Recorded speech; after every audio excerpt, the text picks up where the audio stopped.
அனைத்தையும் படைத்து அவைகளுக்குரிய வேலைகளை செய்ய வைத்தார். அனைத்தும் தேவனின் கட்டளையின்படி சிறப்பாக இயங்க துவங்கின.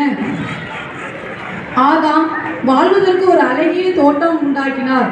அதற்கு ஏதேன் தோட்டம் என்று பெயர் சூட்டப்பட்டது. எல்லாவற்றையும் அரசாட்சி செய்ய தன்னை போல் ஒருவர் தேவை என்ற உணர்வுடன் ஆண்டவர் பூமியிலிருந்து சிறிது களிமண்ணை எடுத்து அதில் மனிதன் உருவத்தை உருவாக்கினார்.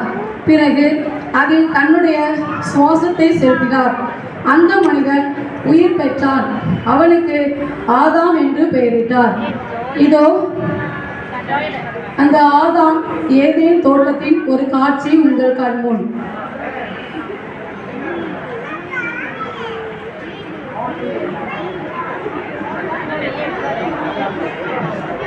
ஆதாமே, நீதான் இந்த தோட்டத்தை பாதுகாக்க வேண்டும். சரி ஆண்டவரே.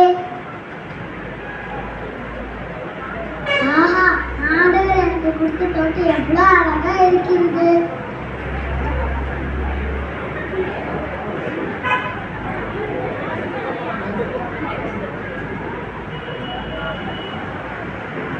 ஆஹா, மாங்காய்கள்.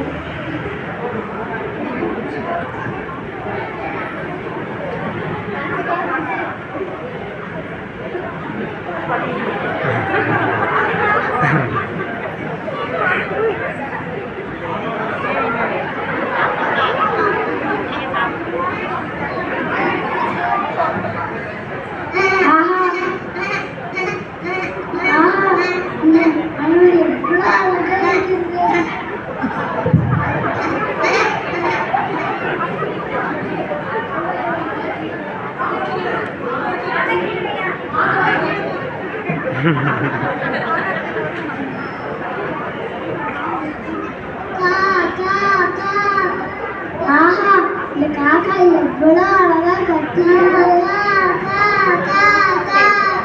ஆஹா, காக்கா எவ்வளவு அழகா கத்துகிறது.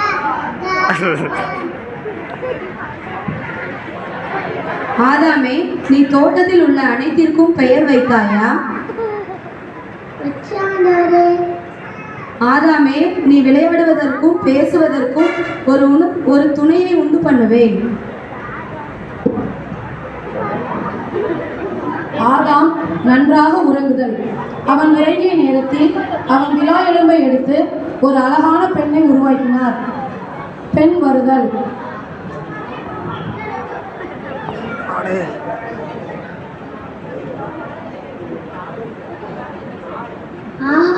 ஆண்டவர் எனக்கு எவ்வளவு அழகான துணை கொண்டிருக்காரு. ஆதாமே, இவள் உனக்கு துணையாக இருப்பாள். ஆஹா, ஆண்டவர் எனக்கு எவ்வளவு அழகான துணை கொடுத்திருக்கிறாரு. எப்படி ஆண்டவர் இது நடந்துச்சு? உன்னுடைய விலா எலும்பில் இருந்துதான் அவளை உருவாக்கினேன்.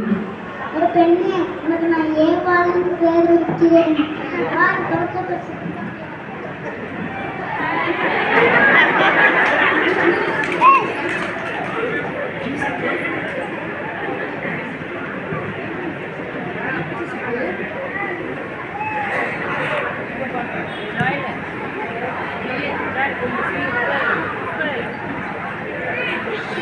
அன்பு பெற்றோர்களே, நண்பர்களே, குட்டி தம்பி தங்கைகளே, ஆதாம் ஏவாள் இருவரும் மகிழ்ச்சியாக வாழ்வது போல் நம்மையும் இந்த பூமியில் மகிழ்ச்சியாக வாழ வேண்டும் என்ற நோக்கத்துடன் நம்மையும் இயேசு படைத்து நாமும் கவலை, கண்ணீர், பாடுகள் அனைத்தையும் மறந்து மகிழ்ச்சியாக வாழ்வோம் என்று சொல்லி இந்த ஏதேன் தோட்டத்தின் ஆதாம் ஏவாள் உருவாகின இந்த கதையை இத்துடன் நிறைவு செய்கிறோம். நன்றி.